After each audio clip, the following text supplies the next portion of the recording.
just come through as you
Ladies and gentlemen, please take your seats, or we'll just start without you.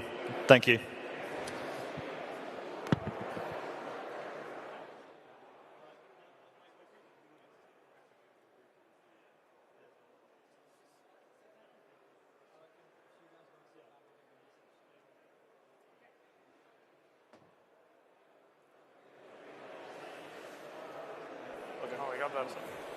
Well, you can go on the right or the left. Do you want to go in the middle? No, I'll go on the side. So. Okay.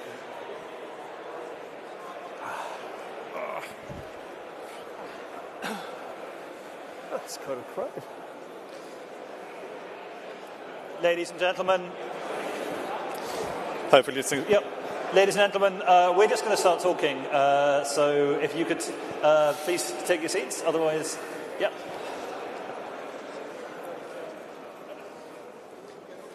Thank you so much. For our next panel, I am honoured to be joined by two people who last shared a stage, I think, at this very venue 6 years ago, back when everything was wonderful and lovely and we'd never heard of COVID or Partygate or Donald Trump's second term. I mean, they really don't need any introduction, but George Osborne is obviously former Chancellor of the Exchequer, now one of the country's part of the only thing in this country which is growing, which is the podcasting sector, in particularly the two middle-aged politicians talking to each other. Part of the, but his podcast is award-winning and excellent, and I will resist the temptation to break off 20 minutes in to advertise British Airways to make him feel at home. Professor Sir Niall Ferguson is one of Britain's leading historians, possibly even the leading political historian, a public intellectual. I'm not sure what his view is on that phrase, but writes for the Times and the Free Press. Recently managed to get into a Twitter war with the Vice President of the United States and the richest man in the world at the same time over his disgraceful proposition that Ukraine was invaded by Russia and is not the bad guy in this situation.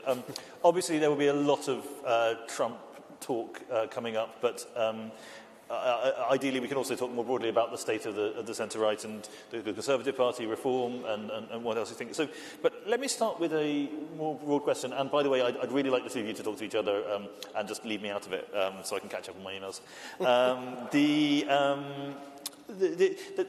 George, the two of you used to be pretty close. I mean, Niall, you said you... We still are. Yes. No, Are we? But is it all over? Well, let's see in an hour's time. Yeah. I mean, Niall, you said you voted for Brexit, although you regret that decision because of... No, he voted Remain. So he voted Remain. I voted Then he Remain. regretted it, and now he probably thinks he did the right thing. Yeah. This is a myth, actually, that I regretted it. We've got off to a good start. This is a myth put about by Andrew Roberts, mostly. All I ever said was that we lost.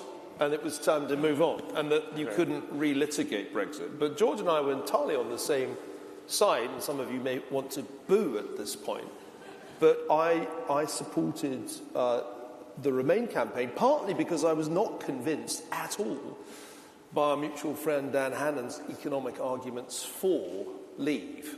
And I remember making the decision on the basis of reading all that he'd written about it and concluding that I wasn't persuaded. So I'm an economic historian. I think about things in economic ways.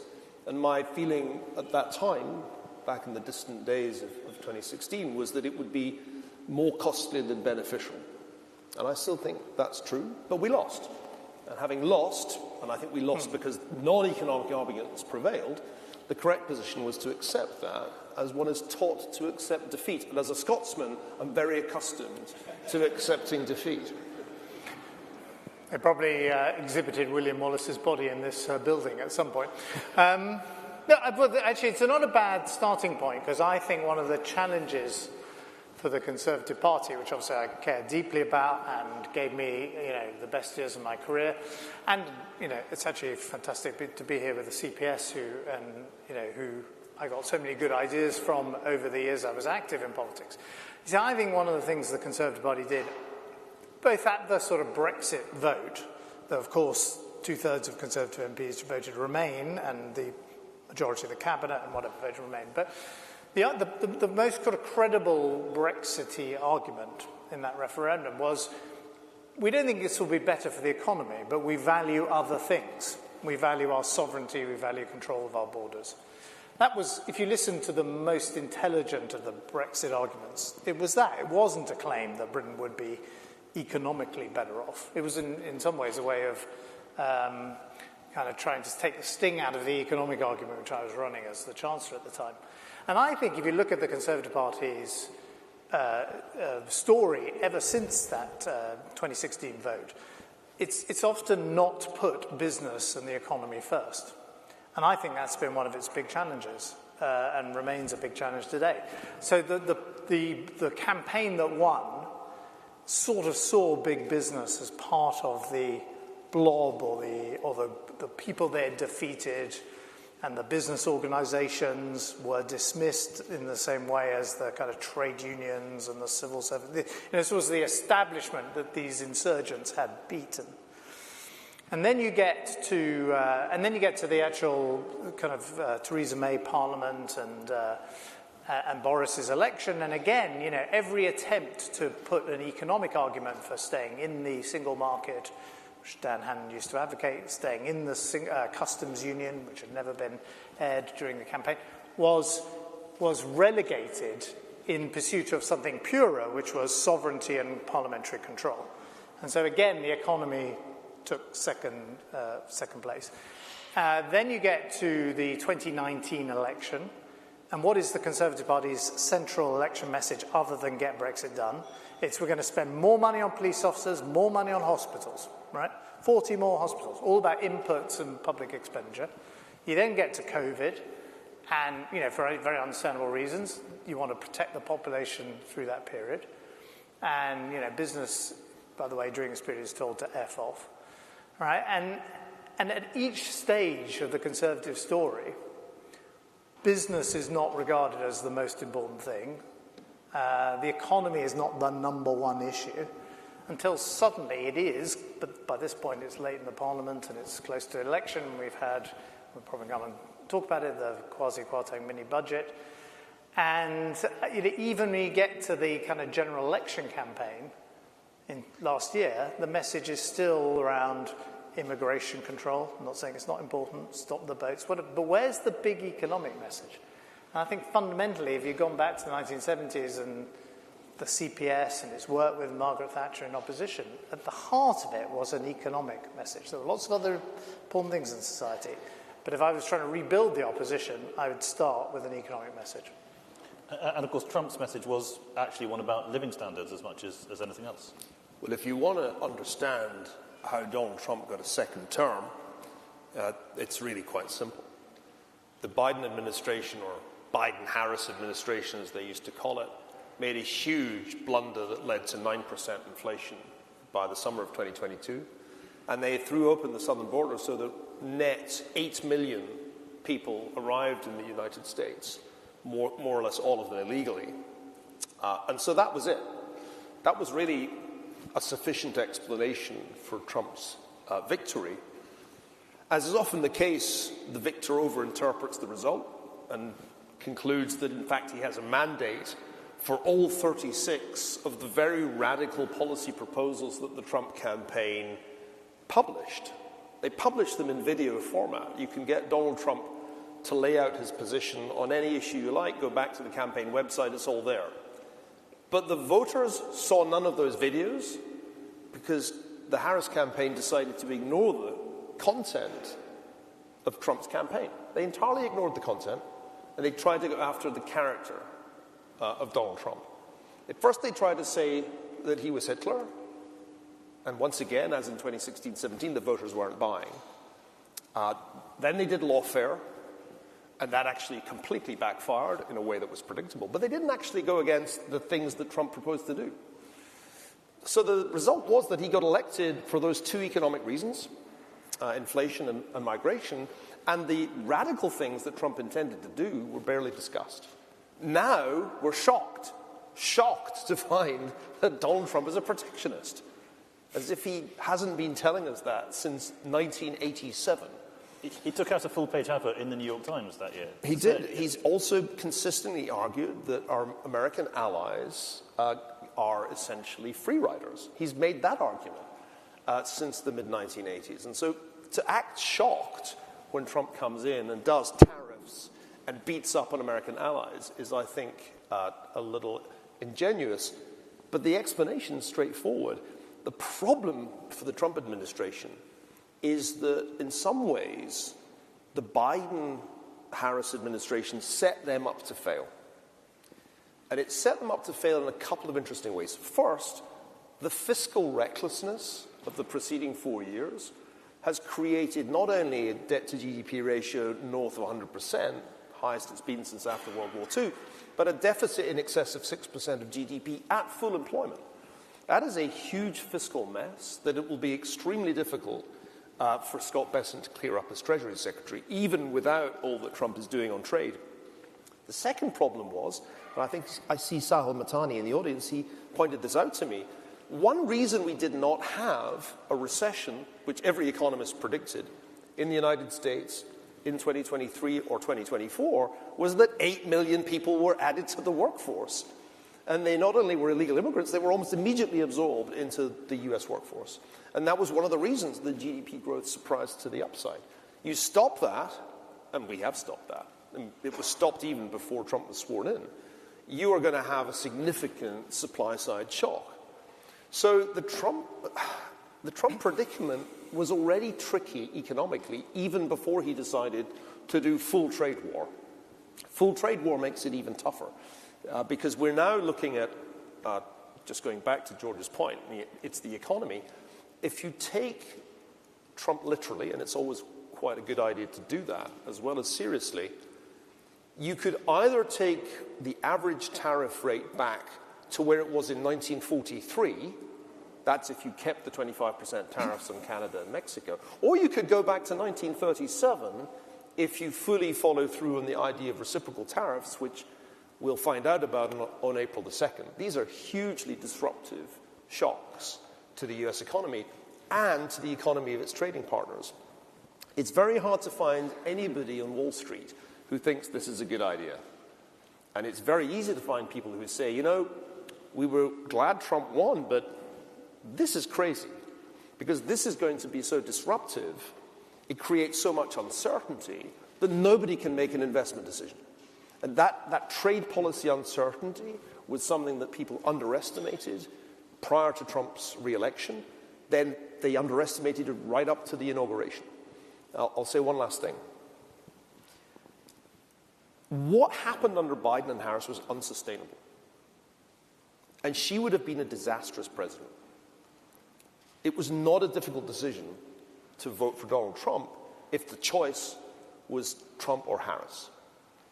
The vibe shift, the mood swing that happened in the US after the election results came through was nationwide, very powerful, unmistakable. because people generally agreed that what the progressive wing of the Democratic Party had been able to do with a senile president was mostly entirely unpalatable and unsustainable. So people got what they wanted. And you can see that in the fact that almost every demographic swung to Trump and away from the Democrats, with the exception of, I think it's single white women with cats. Everybody else moved to Trump. And I think what happened in the subsequent period after he was sworn in was in some measure the buyer's remorse problem, which is, we avoided the Harris presidency. And then people realized sometime in late January or mid-February, we have the second Trump term. I mean, it's weird you should say that cat ladies swung Democrats. I mean, I think they'd have been worried about migrants eating the cats, which was apparently a... They're eating the dogs, they're eating the cats. But that was a very brilliant example of why Trump is an astonishing once-in-a-century political talent, because every expert person who watched the debate between him and Harris said that he was destroyed by her, that she had gone after him quite successfully as a prosecutor would. But all that anybody remembered 3 days later about that debate was, they're eating the pets, they're eating the cats, they're eating the dogs. It was even set to music. My son played me all kinds of entertaining meme versions. That's modern politics. And it's worth saying, just in response to something George said, it is the economy. If you get that wrong, you will pay. And Trump will pay if he continues to get it wrong this year. They'll pay in the midterms next year. But you also have to combine economics with the new politics of the internet. There's only one person in the world who's really getting this right, Javier Milei. So Javier Milei is the real thing. He does Thatcherite economics. He's transforming Argentina. He's doing all the difficult things that the British Conservatives wouldn't do, that I don't think the American Republicans do. He's tackled Argentina's unsustainable finances, but he's doing it with this incredibly intuitive grasp of how to sell politics in the 2020s, with memes, with videos, with slogans, and that's a remarkable thing, unique in the world. So, George, I mean, this is something I was going to ask a bit later, but you were here last time the Conservative Party were in opposition. You were one of the people who led them out of the wilderness by effectively moving them closer to the centre, moving them closer to Tony Blair. You called him the master, I believe. Is that the same recipe today, or is Neil right that things have changed and the spirit of the age is not where it was? Well, in some ways, it's an easier task today because Tony Blair had a 42% poll lead back then, not 14 or 4.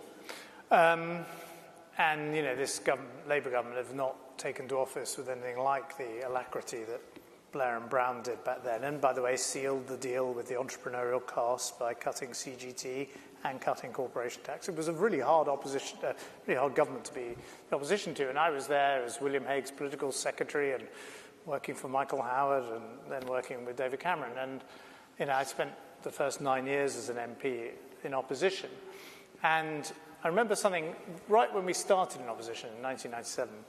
John Howard, the then very successful Australian Prime Minister, came and saw William Hague, and I was like the little note-taker in the back of the room. And he said, you know what, the Conservatives will think that opposition's quite fun, and they'll be enjoying it at the moment. That's the first year of opposition, and then the next year gets worse, and the year after gets worse, and the year after gets worse, and the year after gets worse.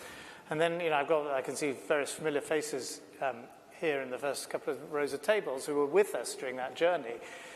Opposition is really hard and gets more and more depressing.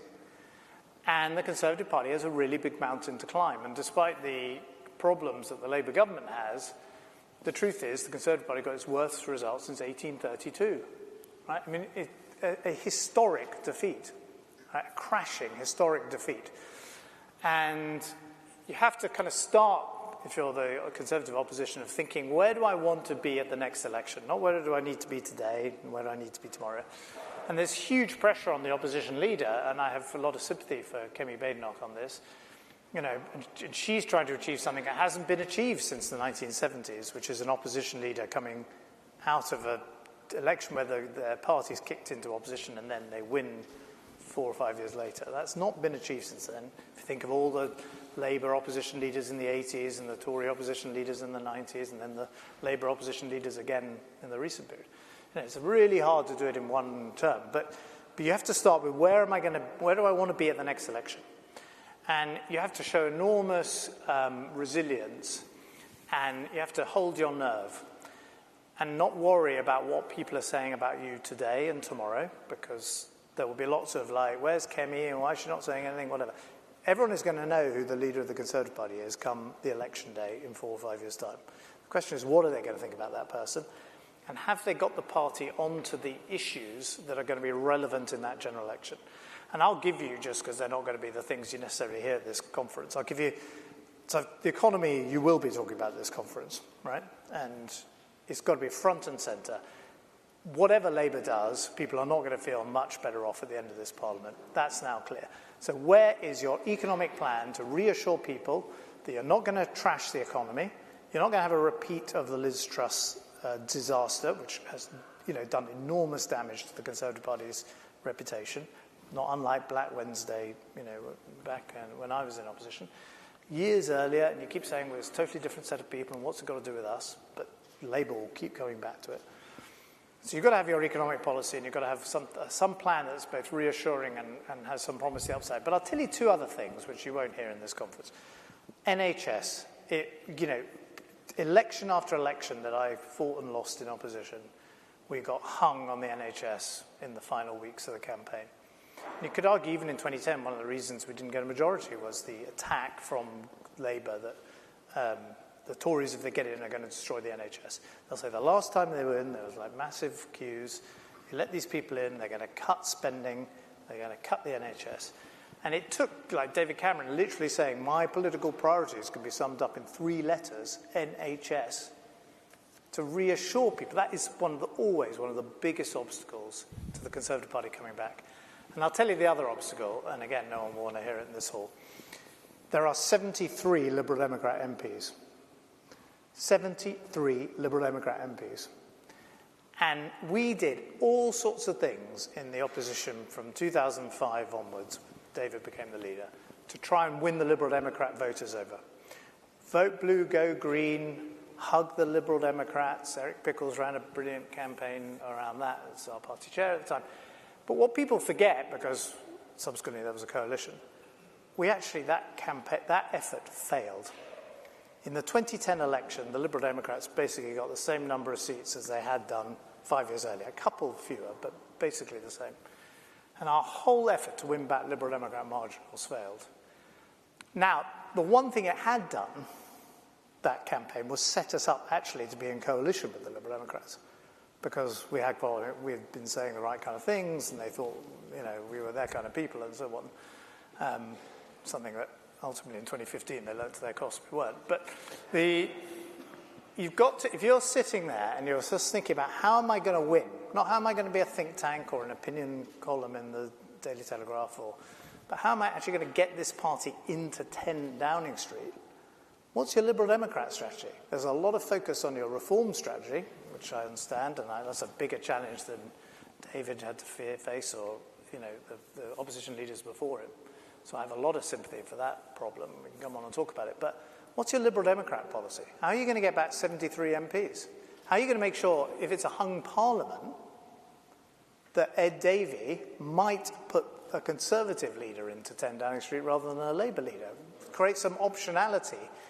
And if you're like, we're not doing that, we don't want anything to do with these people, fine. But you are reducing your chances quite substantially, in that case, of there being a Conservative government after the election. Because Keir Starmer's got 2 routes to winning at the moment. He can get a majority again, or he can do a deal with the Liberal Democrats. And what's our option? What's our route?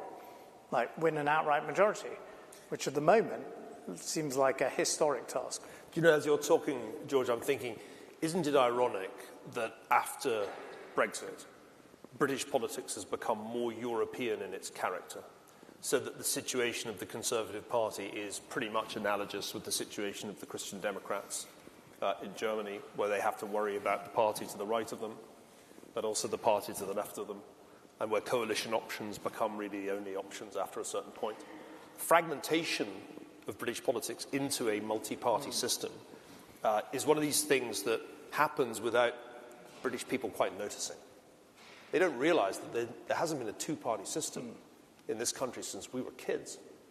Well, there was very briefly, but it was entirely Brexit-driven. And entirely Brexit-driven and therefore ephemeral process. And we've reverted to having something which looks much more like a European system. It's just that it has first past the post, which produced the illusion of a massive Labour victory. But it was an illusion if one actually looked at the popular vote, where Labour barely moved at all. So, I mean, in that sense, I think this Labour government is weak, much weaker than the Blair government was in its first term. I think this is a government with a glass jaw. I think it cannot deliver economically. It's clear that it's incapable of doing the things that you would have to do to get the British economy growing again. And what strikes me is that in addition to having become quite European in its political structure, we've also ended up with problems that are familiar to me from the 1970s. When I went back and looked at the early years of CPS and went back to Keith Joseph's seminal lecture on inflation, it was amazing to me that much of what he said could be said again about the situation of Britain. And I have to say that my But it's not being said, is it? It's not. My strongest piece of advice to Kemi Badenoch, whom I strongly back for the leadership, is we have to remember what worked about Thatcherism. Maybe you don't call it Thatcherism because the word Thatcher has been so demonised, not least by liberals. But the core idea that you've got to get the British economy growing again, you've got to get it growing by encouraging business, by incentivising entrepreneurship, by lifting the burdens, all of the things that were at the heart of Thatcherism, which were much more important in the 1970s, remember, because the European issue had, as it seemed, been settled, than we tend to remember. But I agree, but, you know, look at I mean, obviously I feel a bit party-pree about this, but every Tory leader and the 6 Tory chancellors that came after me were all like, we're not going back to the age of austerity. Okay, well, fine, what does that mean? A bigger state. You know, the state reduced in income as a share of national income while I was Chancellor from 45% to 39%. Your tragedy, right, George, was you let them call it austerity, and that label stuck, even though what you were doing was trying to deal with a very serious public By the way, problem. we self-labelled it austerity, won an election on it, right? And by the way, you look at the size of the civil service by the time I left office in the Treasury, it was dramatic. It was half what it is today, and that growth has not happened under the recent Labour months. And you know, we've got to remake those arguments. And I come back to, you know, where is our education policy that is focused on the parents and the pupils rather than the teachers? Where's the health policy that's focused on the patients? Right? Why is our election slogan 40 more hospitals? I mean, maybe we should have 40 fewer hospitals. What we want is better health care. You know, not just like inputs and they were like, I can't even remember the slogan now, 50,000 more police officers. Well, you know, we used to make an argument we needed fewer police officers because we could cut crime by doing, you know, making a more efficient use of the police. But we didn't have non-crime hate incidents in those days. But you've got to have the police for those. Yeah, well, that all seemed to happen while there were Conservative Home Secretaries. So there's, you know, I just think you have to get back to focusing on the consumer, being radical about public service reform. Certainly where I would point, you know, if I look at the previous period of opposition, 13 years, by the time we got finally into office in 2010 and we were able to look back on those 13 years, you know, the work that think tanks like the CPS, Policy Exchange and others had done on education reform was invaluable when we got to office. You know, the work that's done on welfare reform, you know, around universal credit, invaluable when we got into office. It's so hard when you're in office to generate these thoughts. So, you know, but public service reform basically ground to a halt about 6-7 years ago. You know, what is the Tory party's education policy or health policy or whatever?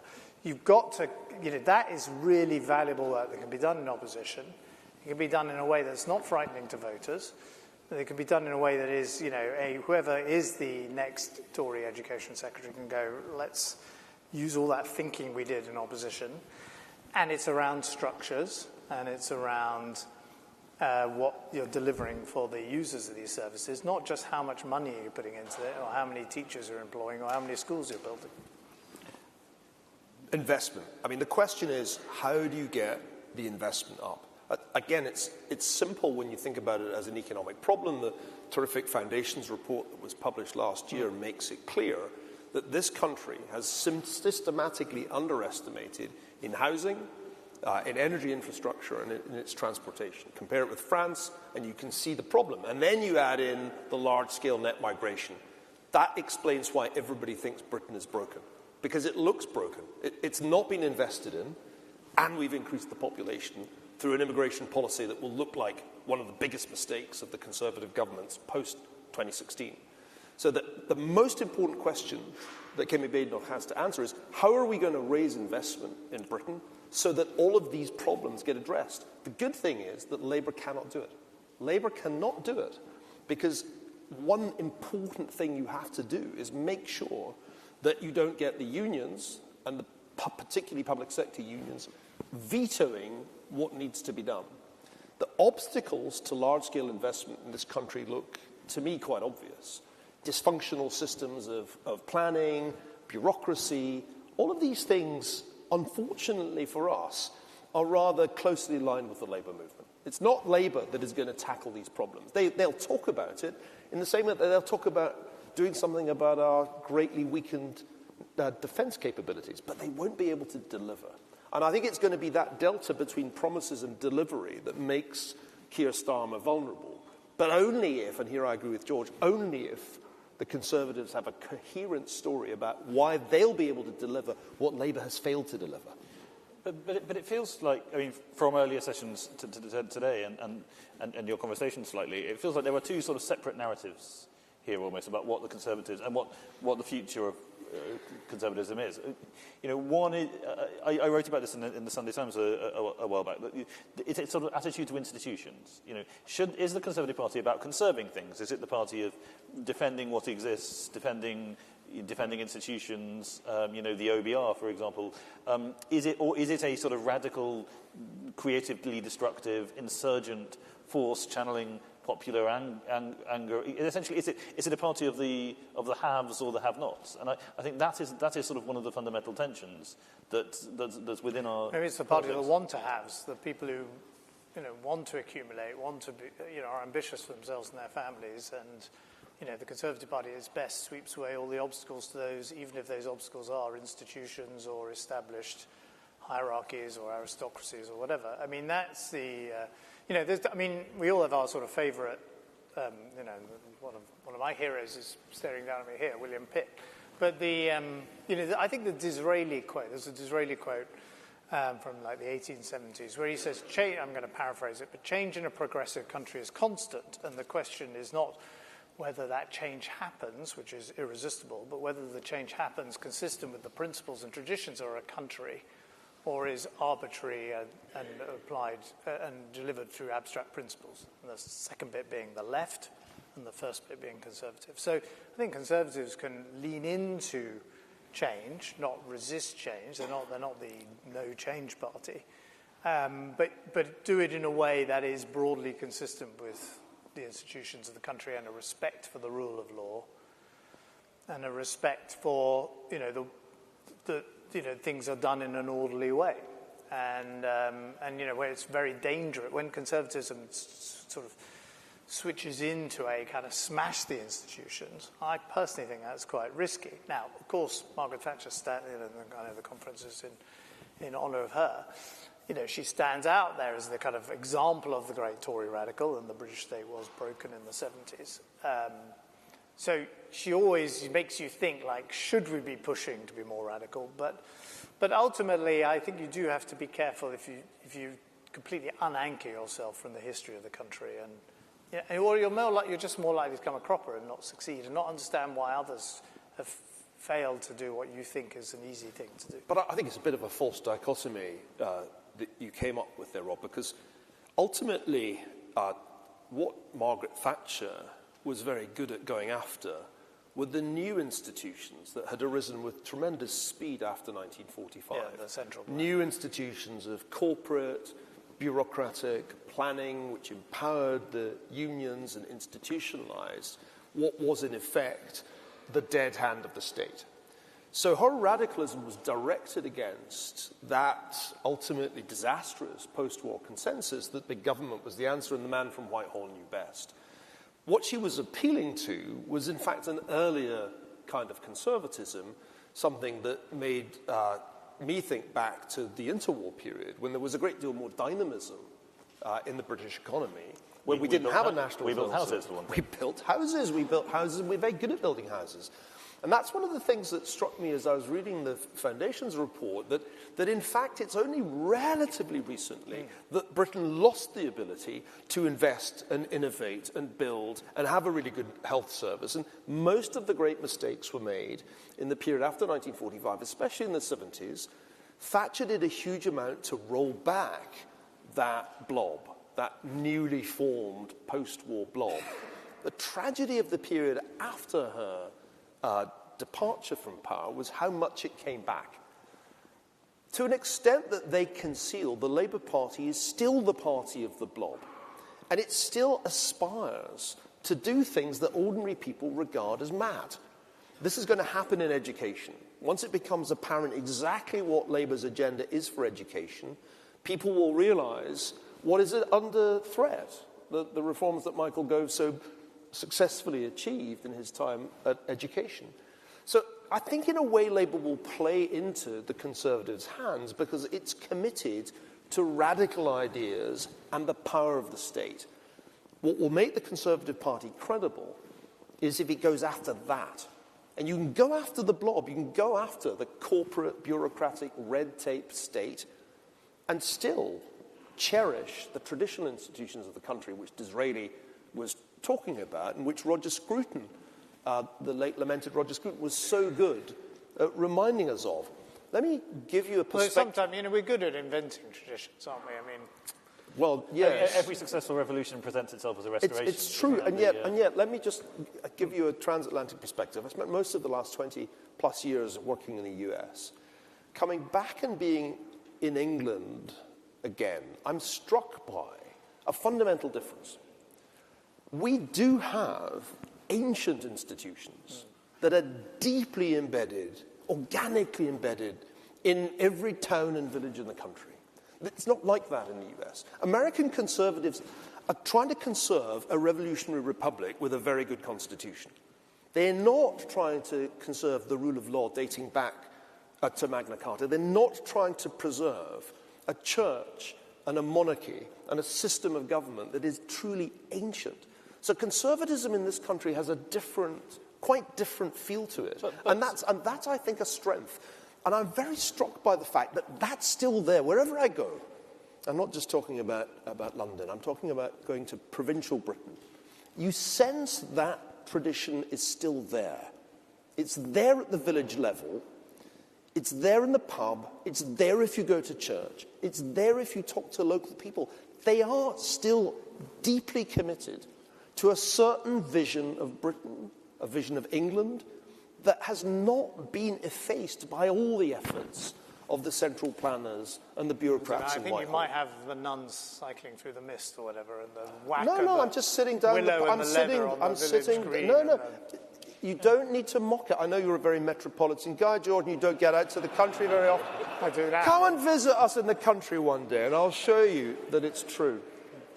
But you mentioned the judiciary there. I mean, the judiciary now making equal pay rulings that a shelf stacker is doing the same job as a warehouse worker, and what they're actually paid and what the market will pay for their services is irrelevant to whether those are equal jobs. The judiciary is saying we have to sell the Chagos Islands. The judiciary is saying that it's steadily expanding the generosity of the asylum and immigration system. I mean, that is the thing. If you talk to these sort of angry young men in the who sort of tend to turn up to the CPS to drink or wine. That is the sort of thing which gets them under the... Well, in a way, the lawyers have taken over from where the trade unionists were in the 1970s. They have the real power, but they shouldn't have that much power. But that's wrong. But, George, I was going to ask you about one new institution in particular, which is the Climate Change Committee and the Net Zero apparatus. I mean, you said, obviously, one of the things that you did with David Cameron was vote blue, go green. You were went off to the North Pole. But not personally, but yes. I couldn't remember quite who was on the trip. But I mean, it feels like that is one area where there has been a vibe shift recently. I mean, is that something that you think is a mistake, or?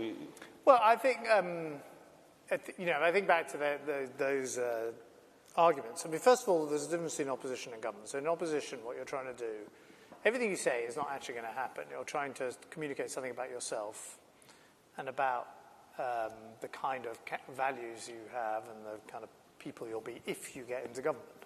That's really important because, I used to, when I was in my 20s, work for all these shadow cabinet ministers who were probably recently ex-cabinet, and remember, none of them survived.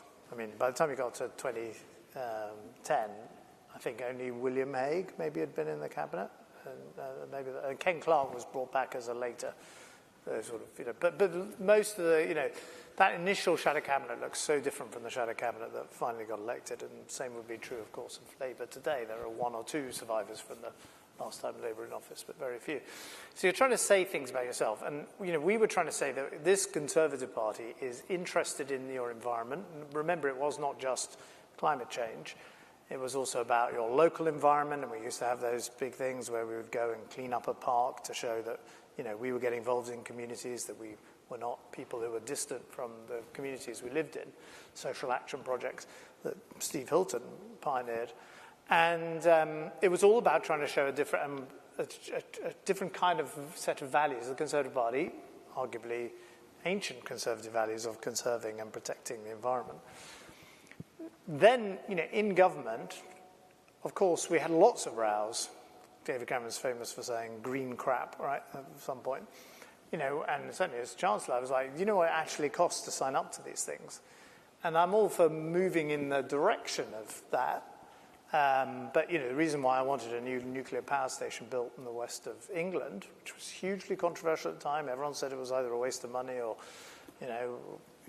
not worth doing, or but now, it is being built, and thankfully not being built at the taxpayers' expense. We did push for things that were, I think, bore in mind the cost of the transition. And I think you can have a similar approach today. The risk, though, is this. Government does not have many levers, and to Niall's point about getting investment in, of course there are things that government can directly spend money on, right? But they're pretty limited. I mean, the government's investment budget, even if you increased it, is still a fraction of what the private sector invests. And to get the private sector investing in a consistent way, certainly on anything that's going to take several years to build, you have to reassure the private sector that the rules aren't going to change, that you're not just going to ditch this latest idea and come up with another one or scrap it. And, the history of British transport infrastructure is riddled with schemes that didn't conclude, things that were never seen through, and that then puts a pull on decisions for the next 20 years. These things are, in a mature democracy, in a crowded island, these things are quite hard to get delivered. But once you're delivering them, you need to stick with them. And the same is true of energy infrastructure. How can you expect, a big energy company which has got options of investing all around the world to come and invest here if you're chopping and changing all the time? So, yes, we can think, well, that's gone too far, or maybe we should delay that target. But if you just scrap the whole thing, people are just going to go, well, this is a totally inconsistent regime, and by the way, in a few years' time, some other bunch of people are going to turn up and restore it all. So you have to say, one of the if you go to one of Britain's greatest advantages, which is the rule of law we were just talking about, that comes with it. Almost every investor you meet who invests money in the UK says one of the things I most love about your country is the rule of law. It doesn't matter who you are, where you come from, you're all treated equally and fairly. And that's something that most countries would give anything for. But it does require some kind of consistency of approach and some kind of promise. Well, why has there not been a Heathrow runway? Because, literally every Prime Minister comes in, Tory or Labour, ditches the initiative of the last. And sometimes I thought it was because you lot didn't want to lose Boris and Zach's seats and backed HS2 instead. Yes, but you're right about the Heathrow. I mean, HS2 is a tragedy in my view that we're not continuing with that project. it's going to go to Birmingham, not to Manchester. And, I'll dig out. I insisted on seeing the Treasury files on the M25, Treasury, totally against the M25. Said it was a total waste of money. We should be investing in mini roundabouts in Hemel Hempstead. That was its and totally against the Channel Tunnel. And of course, the people who built the Channel Tunnel went bust, but thank God it was built, right? The motorways opposed by the Treasury in the 60s and 70s, like the M6 and the M1 and so on. The Treasury doesn't like these big schemes, and they often overrun, and they are expensive. But, ultimately they deliver major improvements. HS1, which many Conservative MPs bitterly fought against, there is an HS1. It's now called the Javelin Line in Kent. It's the fast-speed line to the Channel Tunnel. It's the reason why those places like Margate have been regenerated. Huge row in the Tory party for ages about building HS1. So there is a kind of problem with those big infrastructure projects. So they're very controversial. They have to be slightly dirigiste. You have to insist on them. And you have to resist, let's, put a tunnel through, 100 miles of Tory seats in Oxfordshire or Northamptonshire, rather, because the local MP, has got a difficult town hall meeting coming up. One of the most striking things that's happened since 2008 is the gap that's opened between Britain and America, not just politically but economically. I mean, GDP per capita in the UK had got as close to America as it had for a very long time. And since then, despite George's best efforts running the economy, the gap has widened, and especially in the last few years. And obviously there is lots and lots of things about America that we can't replicate. What is it about America or the other places in the world which are growing quickly that we could and should be copying? I mean, Neil, you've already talked about our ability to build things, but is there anything more sort of spiritual? Well, two things worth saying. First of all, the US has pulled ahead of everybody. It's pulled ahead of Europe as well as the UK. It's pulled ahead of the other G7 countries. So there's something here that is not really a story of British failure, but American success, American outperformance. And the second thing is that when you ask, what is it? The answer is not what you probably immediately think. Oh, they've just got all these amazing resources. There are many parts of the world with amazing natural resources. That's not the thing. The thing that is distinctive about the United States is that the federal system allows competition. So that even if they decide to govern California in a completely dysfunctional, disastrous way, you can go to Texas. And Texas shows what energy policy can be if you simply allow the private sector to get on with it. That's where the most spectacular advances have been in so-called renewables. And that's, I think, a perfect illustration of what the United States has that we lack. We don't have an experimental laboratory where one part of the country can do sane free market policies, even if the other part of the country decides to do socialism. That's a very, very big difference. But you spend time in the United States, as I have, and I've lived in blue states, and I've spent time in red states. I spend a lot of time in Texas these days, but I've been in Massachusetts, I've been in California, I've been in New York. The blue states are disastrously governed. Go to Chicago if you want to see how to destroy a great city. Or spend some time in San Francisco, where the Democrats have dedicated themselves to destroying one of the most beautiful cities in the world. And they can do that. Gavin Newsom, who's been a catastrophic governor of California, can come up with all kinds of insane ideas that leave where I spent much of the last 7 years a kind of hellscape. San Francisco is a city you wouldn't go to. The woodlands around us are in danger of going up in flames because there's no sane management of woodland. Environmental policies make it impossible to build almost anything. They can't, you think I have problems building a railway here? The high-speed railway in California is the epic illustration of total governmental dysfunction. But that's just California. You go to Texas and stuff works. If you want to develop, build housing, invest in new energy, you can do it. And the government will encourage you.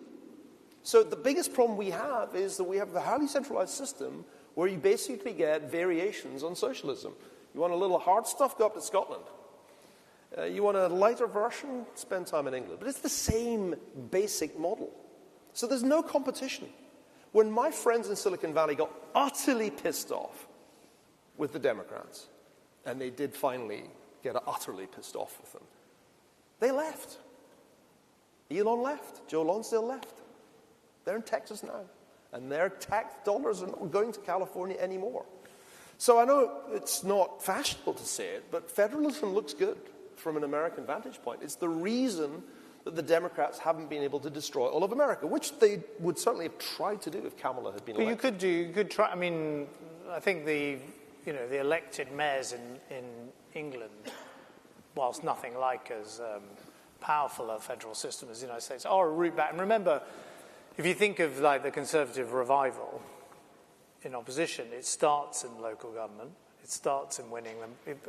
Boris's win in London in 2008 was a big indicator that the Conservatives were coming back. And so, you probably, it's when the Conservatives start winning back, like the mayoralty of the West Midlands or, some of the other mayoralties that that are being created, which we should win. So you can, some local experimentation. I mean, fundamentally, I don't think Britain has the tolerance that a Texas has for the, for sort of, I know this will be a characterization which you'll pick me up on, but, basically sort of a limited safety net. And our safety net is riddled with holes and so on. But, I think we as a country, we were better placed somewhere.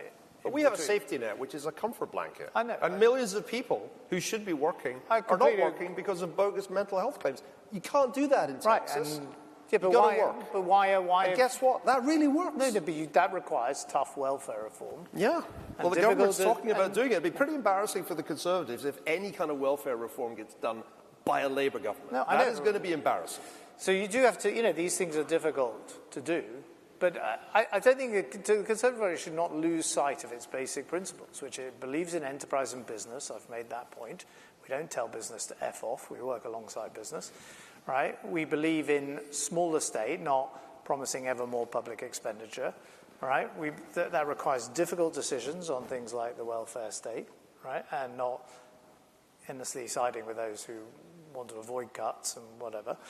And free trade and not being afraid at the moment. Again, we're very, if we were sitting here in Kiev, of course, we would be utterly transfixed by what's going on in the White House. It would be absolutely critical to our nation's future. But if we were in a Conservative conference, thinking about where we're going to be in 2028, 29, when there's a general election, right? This is either after Trump or right at the tail end of Trump. And I would be starting to establish some basic things that Conservatives have, by and large, with the odd wayward moment in our history, believed in, which is free trade's a good thing, right? Free trade's a good thing. Tariffs are a bad thing. We're not afraid to say so, and start to establish some things which are, I think, going to come back into fashion certainly within 4 years. But individual liberty, family, that's the stuff that really matters. And that's one of the things that you learn if you spend time in the United States, that the appeal of republicanism is not just to free market. It's not just that. Yeah. The appeal of the Republican Party is that we believe in the individual freedom and the family. And we don't hear nearly enough about that from European conservatives. We're kind of embarrassed to talk about that. But that's what ordinary people hate about the progressive vision of the future. What they hate is the progressive vision of the future knocks on your door on a Sunday and says, we believe you've done an offensive tweet. The reason that J.D. Vance, I've had my disagreements with J.D. Vance, but the reason I agreed with what he said at Munich is that we've drifted in to a terrible illiberalism. And we've done it. Conservatives have done it. Conservatives have a hand in this. That's a shocking thing. How did we become so numb to the fundamental values of Britishness, the things my grandfathers fought for, that we could allow the police to acquire these ludicrous invasive powers, that we could allow censorship to become something that it was okay for governments to do? How did we lose sight of these very, very fundamental things, which used to be part and parcel of conservatism, but at some point stopped being? But the lesson of the pandemic is surely that the public were like, come on, lock us up. We love it. I think if it had been made clear, I think they were losing their tolerance in the second lockdown. The hysteria around lockdowns that arose particularly after another Neil Ferguson, not me, just to be clear, the other guy, yeah. after he published his insane imperial paper saying that everybody have to be locked down for the duration until they found a vaccine, which is what the paper said. If somebody had pointed out that that was crazy and that that was going to inflict costs on young British people vastly in excess of the benefits to older British people, I think there would have been an audience for that, but nobody tried. No Conservative dared to make that argument, whereas it was much easier to make that argument, though still hard. Well, I mean, we don't want to relitigate. I think we should relitigate. No, I personally... I think we lost our way in 2020. No, I mean, I wasn't... I really do. I think we lost our way. No, I was not involved in... I wasn't in Parliament or anything. I personally have more sympathy with the decision makers in the spring of 2020 when you've got this completely unknown disease, you don't know how many people it's going to kill, there's no vaccine at the moment, and...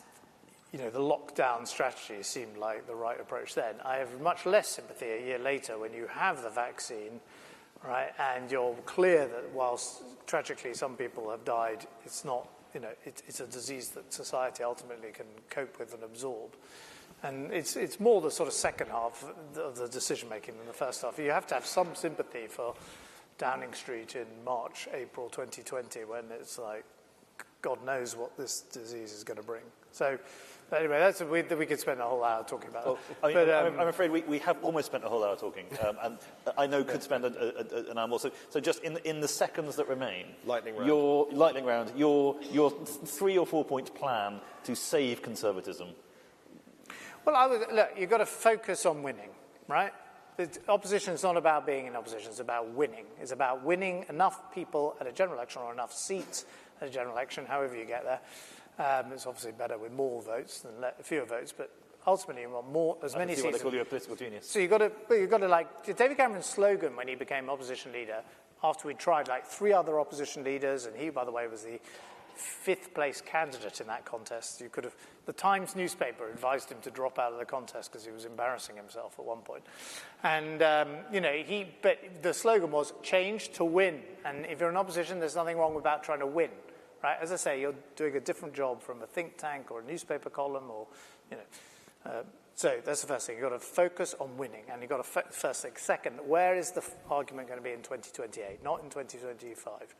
Right? Think ahead to what is going to likely be the battleground at the general election. Third, put the economy front and centre. Right? That is the route back for the Conservatives. It always has been, always will be, and start with accepting that we've done a lot of. There's quite a lot of harm that people need to be reassured we've learnt the lesson of. And then, I would do the thinking now on public service reform, because that's invaluable when we get into office, including welfare reform. And finally, it's very easy for me to say this, having, I never led the Conservative Party, but I did work for a lot of opposition leaders and the Prime Minister. I know it's really hard at the moment, but don't worry about what people are saying about you today. Worry about what people are going to say about you in 4 years' time. Everyone is going to know who the leader of the Conservative Party is in 4 years' time when it comes to polling day. Right? And the question is, what do they think about that person? And if Kemi is there, which I see no reason why you'd want to replace her, having just been through a contest, she should be focused on what I want people to think about me then. And if I have to take difficult steps to get myself there, but it's all about focusing on the battle you're going to fight then, and getting through the kind of day-to-day skirmishes of British politics. Yeah. You asked for 3 points. He gave you 5. I'll give you 3. A politician who delivers more than he promises. Yeah. Well, who delivers more promises than he promises. I think the answer is simple. We don't need Trumpism in Britain. We need something much more like Millayism. In other words, we need to say that it is time to get big government out of the way of the private sector, as Millay has said in Argentina. We have Can to... I just go, No. You had your 5 points, I want to ask you a genuine question, actually, because we've discussed it before. I'm full of admiration for Millay, but he's operating in Argentina, which is such a different We are country. closer to Argentina than to the United States. It's time to face that reality. Yeah. We have the problems that Argentina has. Do you think that would That's work? the harsh reality. We're deluding ourselves if we think we have American options. We have the same problems that they have in terms of the excessively bloated state, the corrupt political caste, the obstacles in the face of private owners of property.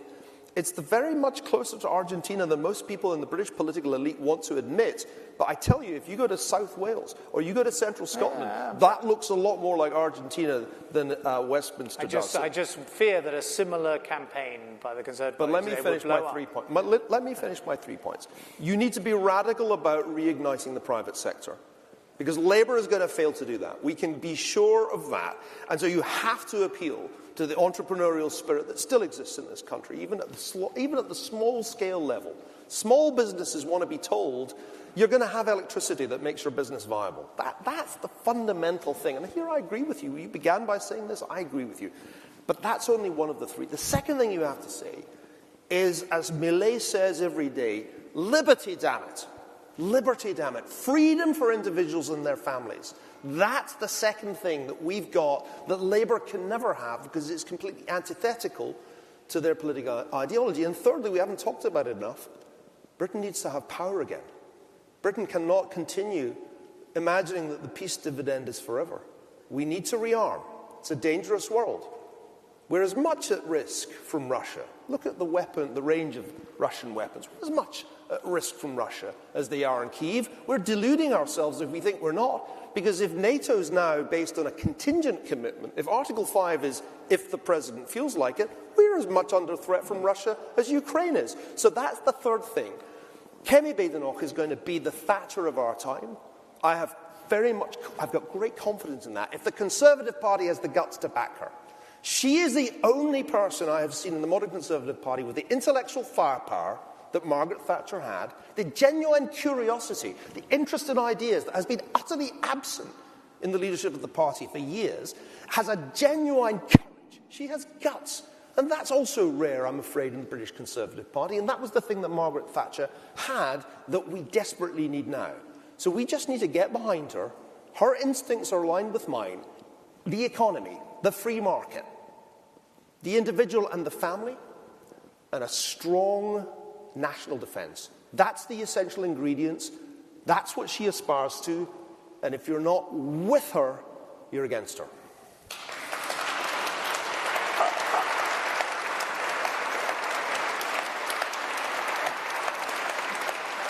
My only regret is that Kemi isn't speaking for another hour, so because that would have been the absolute. We should bring you back just to be a hype man. But thank you so very much to both of you, and thank you all. And the next panel before Kemi's appearance will be on the policy challenge, and I think we may even be hearing about the NHS. So. Excellent. Thank you.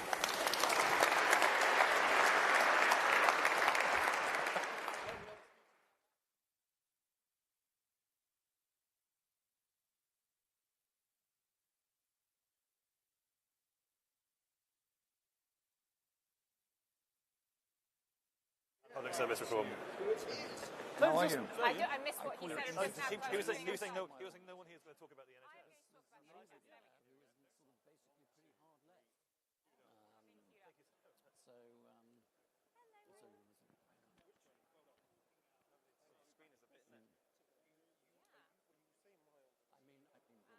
Should we sit in order? What order would you like us? Any order you like.